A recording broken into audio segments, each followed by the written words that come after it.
folks.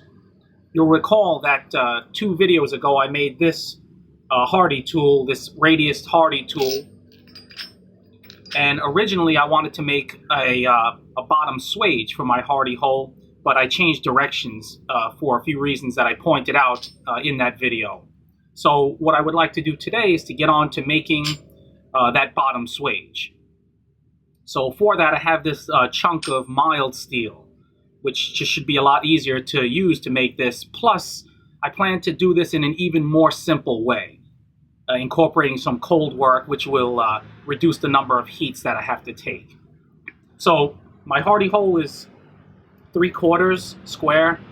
This piece is about 7/8 of an inch wide, so it's pretty close that way. And then side to side, I have enough material for a fairly good sized shoulders. So what I would like to do is I'll mark it something like this, and then I'm going to hacksaw out those sides. So that'll leave me with just maybe 1 or 2 heats to get this to seat properly, and then from there, I can just form the swage depression that I want on top. And like I said, this shouldn't take too many heats. Number one being that this is mild steel as opposed to this being medium carbon, and also because I'm removing so much material so I don't have to draw so much. So yeah, before I get started on this, I want to give a shout out to 2 guys for donations, and those guys would be Matthew West and Bruce Butcher. All right, let's get to it.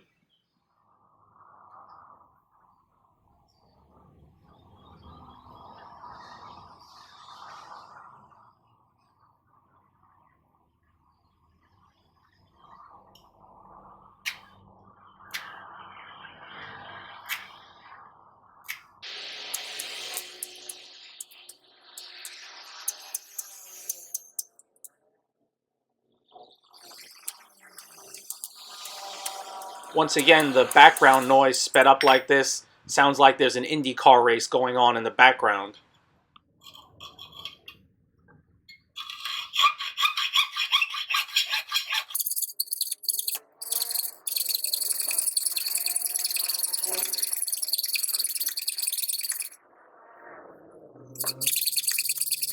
I know my vise is doing the shimmy shake here, and it always has done this, and I'm used to it, so it really doesn't bother me much at all.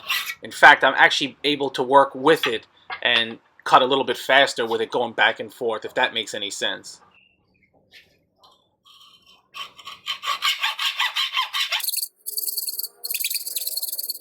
I know the critics will be on the prowl in the comment section because of all the shaking, and it's all good. I really don't even mind. As some people say, it's all good in the hood. It's only March.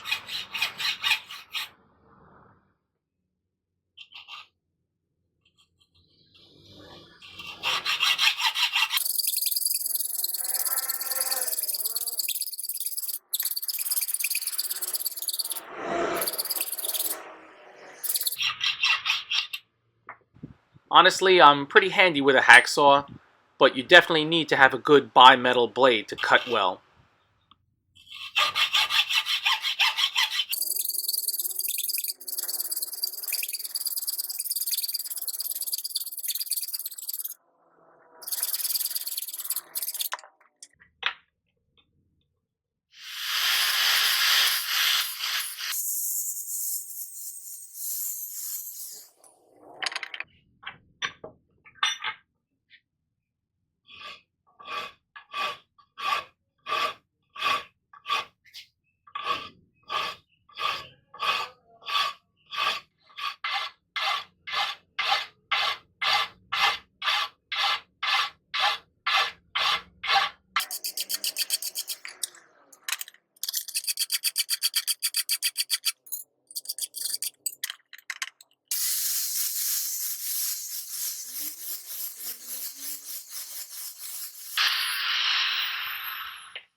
I just need to draw it down a little bit.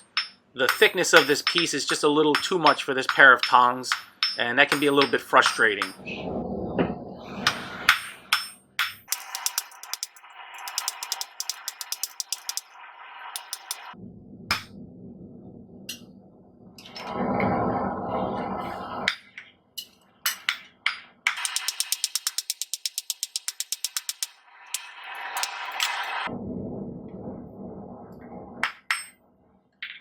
When doing operations like this, if you're concerned about your hardy hole overheating, just cool it down a bit with some water.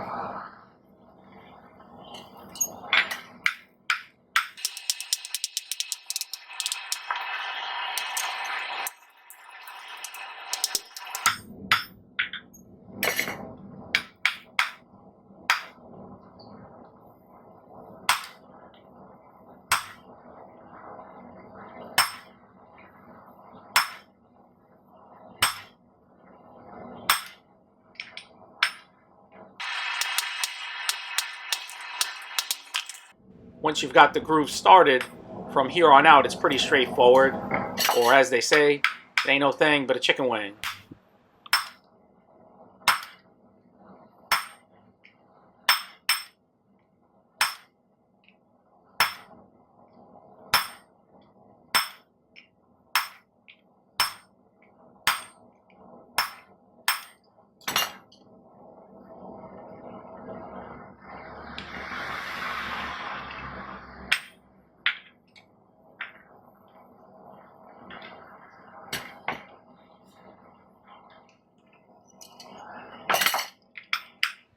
If you don't have a V fuller like I'm using here, then I'll show you can just take a piece of square stock and then bang that in, but you probably want to flatten the top first.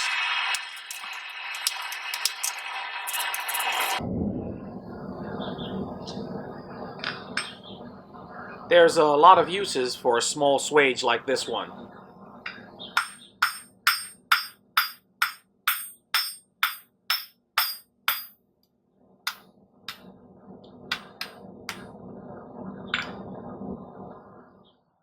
And there you have it. A simple alternative method to make a good hardy tool. I really appreciate everyone who watches, comments, likes, and subscribes. As you know, I try to respond to everyone. Thanks for watching. I'll catch you guys next time.